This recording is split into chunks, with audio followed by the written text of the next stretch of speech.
second song was These Boots Are Made for Walking. Okay. There we go. So we got two special guests. We get two guest spots. Two of our good friends are going to do some shorter spots tonight, and then we have our featured headliner after that. So, first up tonight, everybody please welcome my very funny friend, Meredith Kerr.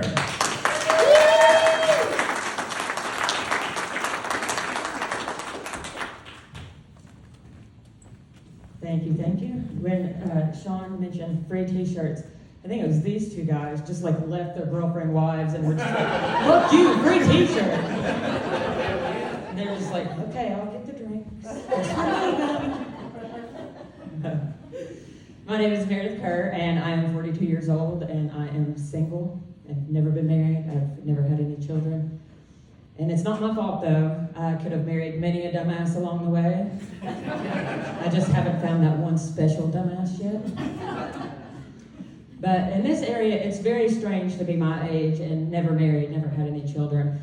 I'm one of two things. I'm like a mythical, magical unicorn that doesn't really exist in these parts, or I'm a freak show with a ton of red flags.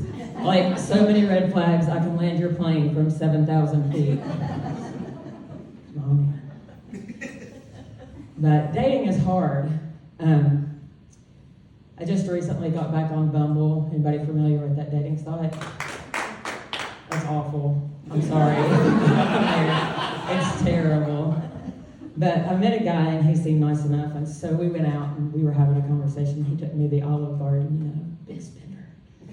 And our food comes, and like I knew it from his profile, I knew that he was Christian, and but like it was a little bit more like hardcore than that. And in his description, it was talking about Christ and stuff. And I'm like, all right, I identify as Christian, but like I didn't realize that was his whole fucking personality. You know what I'm saying?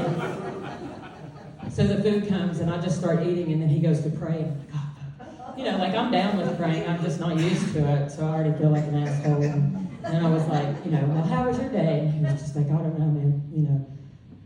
I just don't feel like my relationship with the Lord is where I want it to be. And I was like, fuck, this is not gonna work.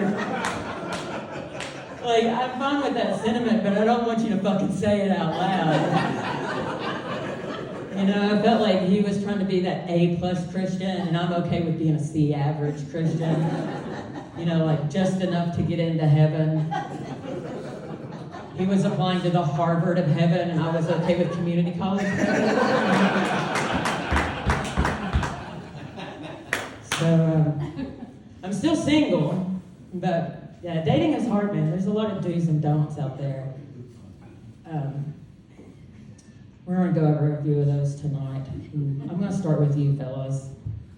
If you're having sex with a woman, don't, while you're having sex with her, be like, baby, are you almost there?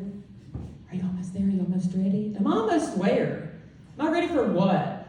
If you have to ask me that, we are not even in the same neighborhood. You might as well go ahead and finish up what you're doing here. Run on downstairs, get on adamandeve.com, order me something that vibrates, knows what the fuck it's doing, and doesn't ask stupid questions.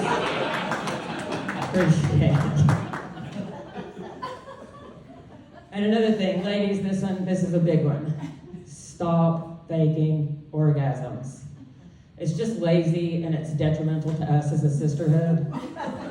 There's no reason at 42 years old I should be dating these men because having to train them and teach them something because you didn't smack them in the nose with a rolled up newspaper.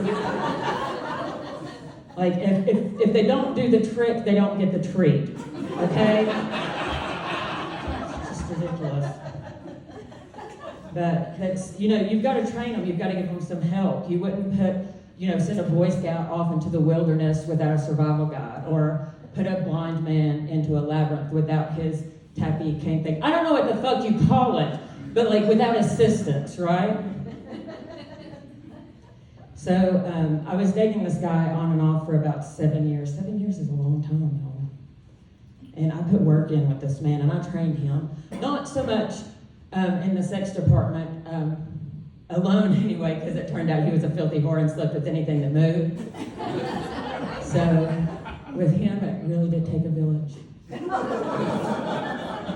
But I trained him in other ways. It was nice to open a door for a lady, and pick up a tab was great.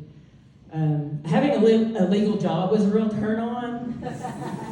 And if not a legal job, like ambition at your illegal job. Like, instead of being satisfied with slinging dime bags out of my den, let's shoot for half ounces in the Long John Silver's parking lot. If you try real hard, you can be selling cocaine by Christmas. Let it snow, let it snow, let it snow. Ambition, that's what I'm talking about. But that's the boyfriend and I, we eventually broke up, not because of his illegal job, it was because of the filthy whore thing. I have standards, they're just not that high. But I ran into him and his girlfriend several years later, and she was like, Meredith, I can't believe you let such a good man go. And I said, bitch, I got him off the streets when he was feral. I had to teach him to go outside to potty. I'm like the no-kill shelter for single men. I train them, and then I send them off to their forever homes. But, well, no-kill is a bit extreme, y'all, because when they start fucking up your credit, you gotta put those down. They cannot be rehomed. That's my time, y'all. Thank you very much.